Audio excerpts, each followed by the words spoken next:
All right, let me keep you up to date. This is part 6 of how to help your spouse heal from your affair. Okay, part 6. All right, we're going to dive right back in, right where we kind of like left off. All right. Despite these challenges, successful rebuilders realize their aggrieved spouses are in completely different emotional states than they are. All right, that's important.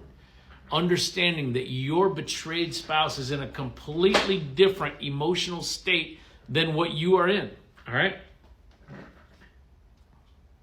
While the betrayer's esteem has been built up, the faithful partner's sense of worth has been undermined. So rather than gloat over feeling desired by two lovers or wallow in self-pity over their sorry plights, rebuilders are humbled and concerned about the calamities that they've brought upon their faithful partners. All right?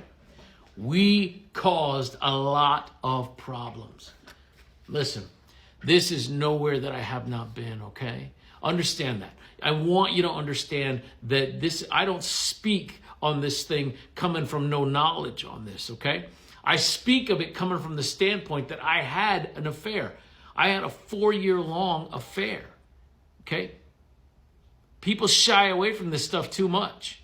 I'm not speaking from no education on this or from just an educational and knowledgeable book reading standpoint, okay?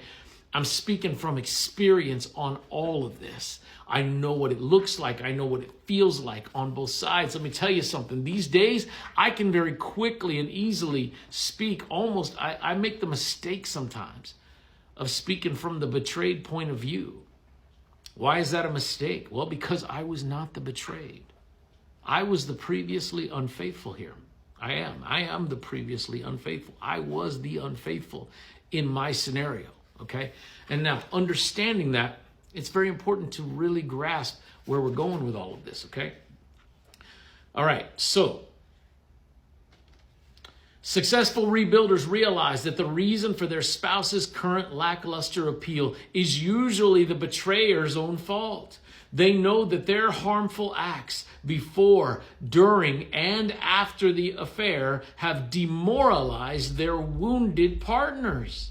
They accept responsibility for this, and they recognize that their selfish entanglements have stolen their spouse's sense of security and value and emotional safety.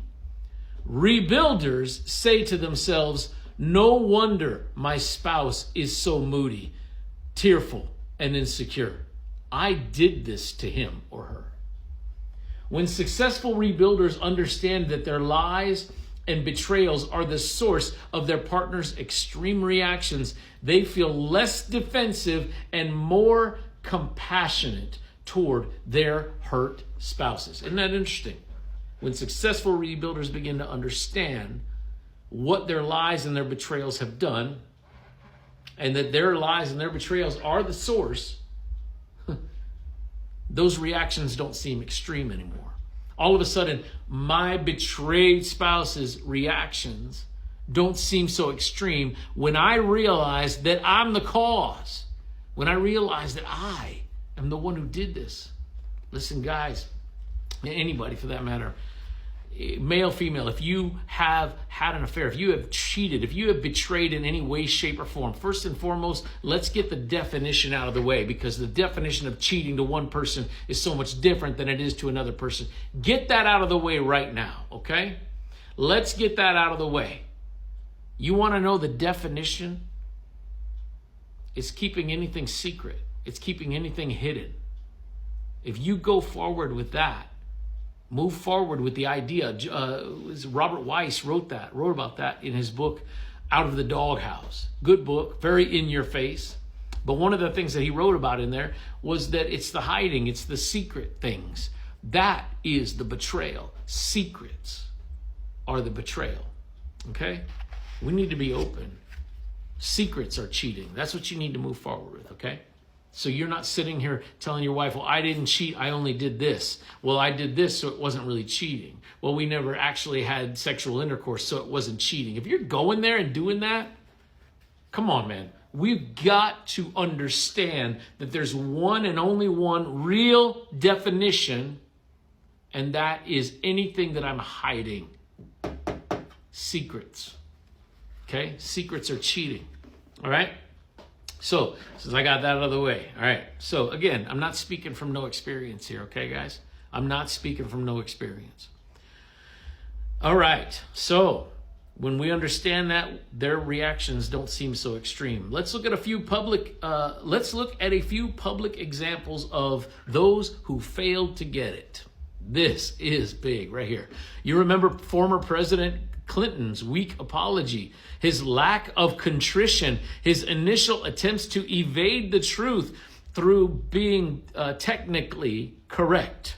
I did not have sexual relations with that woman. Okay. First and foremost, that may have been a lie.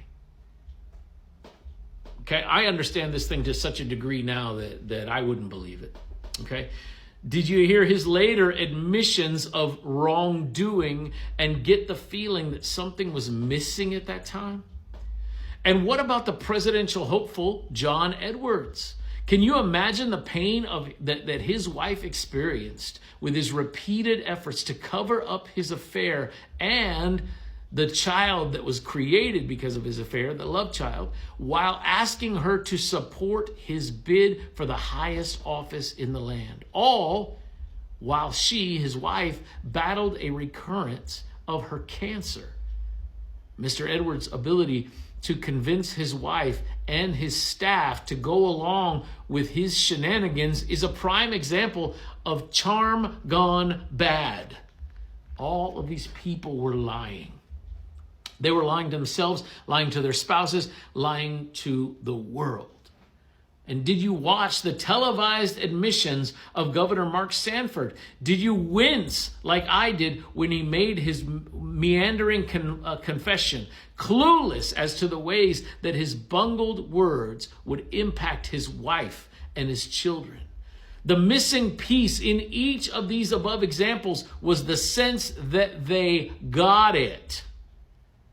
That they grasped the seriousness of their betrayals on their families and the additional damage from the lies that they said to cover up what they were doing. The most important quality of successful rebuilders is their sympathetic awareness of the harm that they've caused others, even more than themselves. A more recent example would have been the Coldplay concert. Everybody's familiar. I did a video series on just that and his apology letter and how garbagey it was and how much his apology letter was just another list of lies. We got to get past all that, man. Okay? Successful rebuilders are no longer fooled by their fickle feelings. Boom, there's the big one right there. We're no longer fooled by our fickle feelings. They seek counsel and reflect on the big picture. They identify misdeeds and accept responsibility. They consider the disadvantages of leaving a known but imperfect spouse for the deceitful lover who colluded as their partner in crime. They recall the love they once shared with their hurt spouse. They think about the legacy they will hand their children. In contrast to the prior mentioned political figures, consider the comments of Tiger Woods. April 5th of 2010, a few months after his scandalous behaviors came to light. He said, unfortunately, what I've done over the past years has been just terrible to my family. And the fact that I won golf tournaments I think is irrelevant. It's the pain, the damage that I've caused. My wife, my mom, my wife's family, my kids. And that's my responsibility. I did it. And I take full responsibility for it. That is a massive difference. Tiger Woods owned it. Are you owning it today? Are you evading it? Are you somehow trying to sway responsibility? Ask yourself. I'll see you in the next one.